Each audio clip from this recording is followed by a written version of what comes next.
Does your mouth feel dry no matter how much water you drink? Most people assume it's just age. It's not.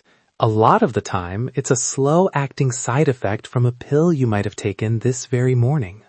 Today, I went through over 1,500 studies to find exactly which ones, and the answer might surprise you.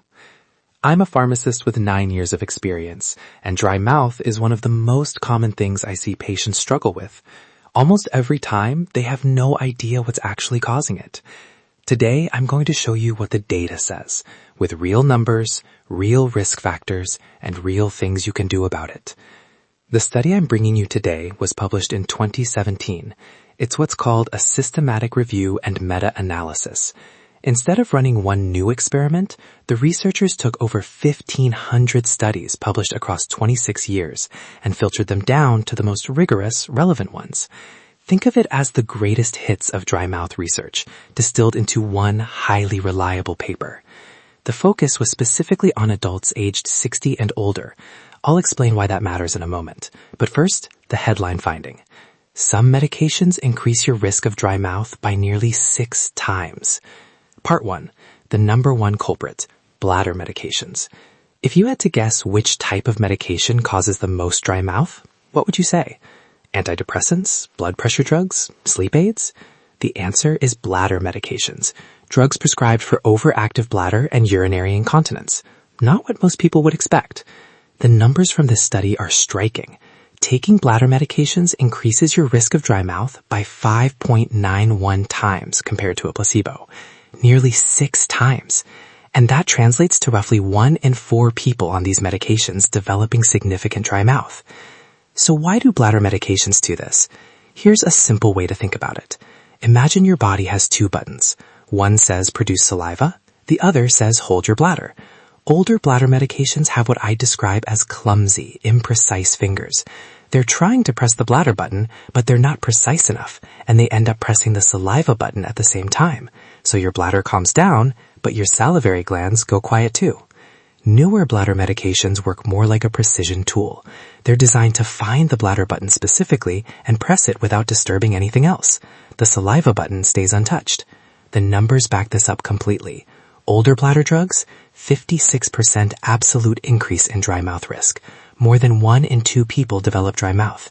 Newer bladder drugs, nearly 0% increased risk. Statistically no different from a placebo. Clumsy fingers versus a precision tool. That difference determines whether your mouth feels like a desert or stays reasonably comfortable.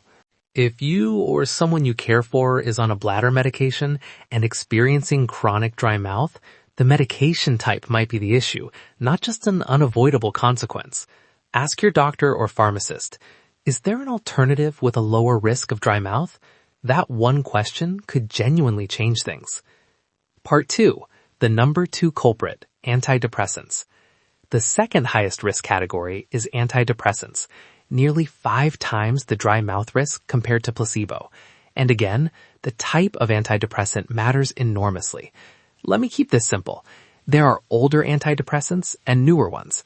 The names don't matter too much, but just so you have a reference point, older ones include things like amitriptyline, and newer ones include medications like fluoxetine or sertraline. Don't worry about memorizing those. The concept is what counts. Older antidepressants tend to work like those clumsy, imprecise fingers again. They do their main job managing mood, but they press a lot of buttons they weren't meant to press, including the saliva button. Dry mouth with these medications can be quite significant. Newer antidepressants are more like that precision tool. They target what they're supposed to target and leave the salivary glands more or less alone. Not perfectly. Dry mouth can still occur, but the risk is meaningfully lower. If you're starting an antidepressant for the first time, or if you're currently on one and your mouth is always dry, your doctor needs to hear this. Ask specifically, given that I'm dealing with dry mouth, is there an option in this class that tends to cause less of that? That's not questioning your doctor's judgment. That's giving them information that helps them help you better. Part 3. The number 3 culprit, sleep aids and anti-anxiety medications. Third on the list is a group that includes sleep medications, anti-anxiety drugs, and antipsychotics.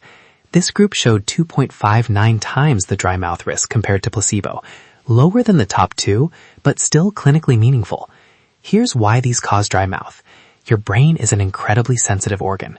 When you're anxious, when you can't sleep, your nervous system is running too hot. Sleep aids and anti-anxiety medications work by cooling things down. They quiet the nervous system. But here's the catch. Your salivary glands are wired into that same nervous system. When you quiet the brain, you're sending a quieting signal through the same network that tells your salivary glands to produce. The brain calms down, but the salivary glands calm down too. They didn't get a separate memo. I've seen this pattern many times in practice. Someone starts a sleep medication, finally gets some rest, feels relieved. Then a few months later, they come back saying their mouth has been unbearably dry. When I ask when it started, the timing lines up almost exactly with when they started the medication. They never connected the two. That's exactly the kind of thing that gets caught when someone looks at your full medication list. If you're on a sleep aid or anti-anxiety medication and your mouth is chronically dry, don't hesitate to bring it up with your doctor. Ask whether a different option within the same class might be easier on your mouth. It's a straightforward question, and the answer might make a real difference. All right. This is the part I really want you to pay attention to. Even if none of those three categories apply to you directly, this next part almost certainly does. The more medications you take simultaneously, the more dramatically your dry mouth risk compounds. The researchers looked at 8 separate studies examining the link between number of medications and dry mouth. 7 out of 8 found a significant connection. 7 out of 8. Here's why that's so important. The risk doesn't just add up, it multiplies. One medication might reduce your saliva signal by a small amount. Add a second that does the same thing. A third, a fourth. Each one quietly turning down the dial on your salivary glands.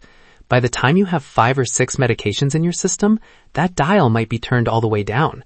It's not 1 + 1 = 2. It's more like 1 + 1 = 5. The effects compound in ways that are hard to predict just by looking at each drug individually. Here's a number that puts this in perspective. Roughly 40% of seniors living at home, not in nursing homes or care facilities, but independently at home, are taking 5 or more medications simultaneously. 4 out of 10. And 10% are taking 10 or more. For people in nursing homes or assisted living, that number jumps to 75% on 5 or more. Think about what that means in real terms.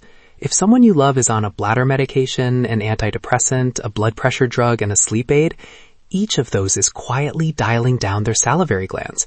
And when they say their mouth is always dry, that's not just aging talking. That's 4 medications working against them at the same time.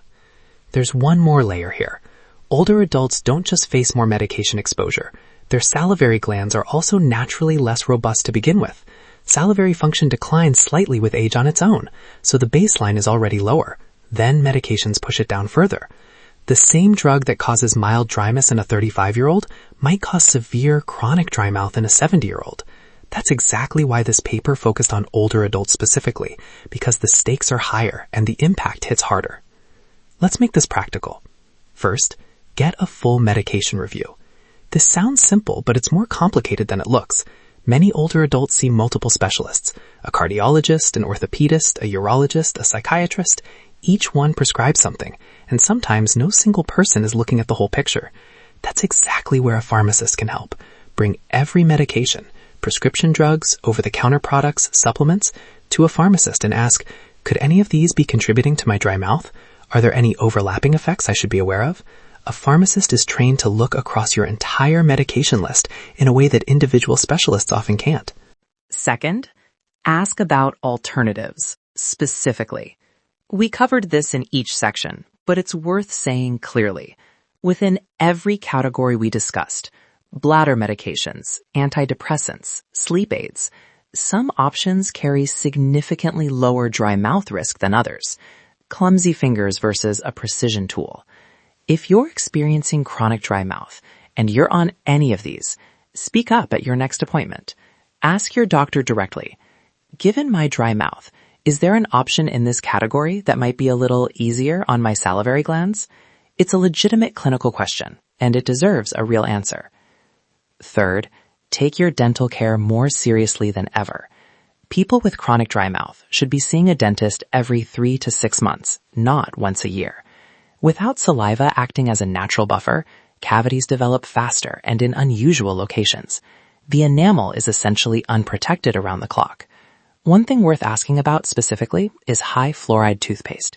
Standard toothpaste contains some fluoride, but high fluoride formulations offer meaningfully stronger protection for people whose saliva isn't doing its normal job. Ask your dentist or pharmacist what's available for your situation. Fourth, sugar-free gum is more powerful than you'd think. I covered this in episode 1, but it's relevant here too. Chewing physically stimulates the salivary glands and increases actual salivation production. The evidence for sugar-free gum is genuinely stronger than the evidence for most dry mouth specialty products.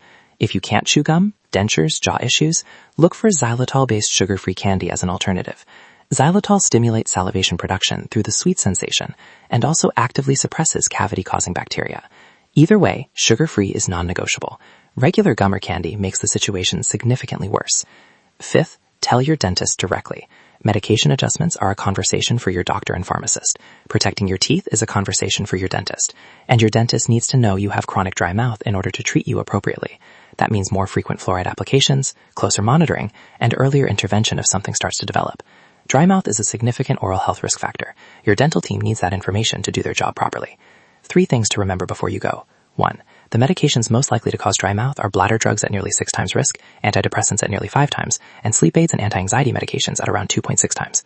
2. Within each category, some options are significantly safer than others. If your mouth is chronically dry, ask about alternatives. Your doctor needs to hear this from you. 3. The more medications you're taking, the higher the compounded risk. If you or someone you care for is on 5 or more medications, a full medication review isn't optional, it's essential. If you missed episode 1, I'd recommend going back to watch that first. It covers what dry mouth actually does to your body and why it's far more serious than most people realize.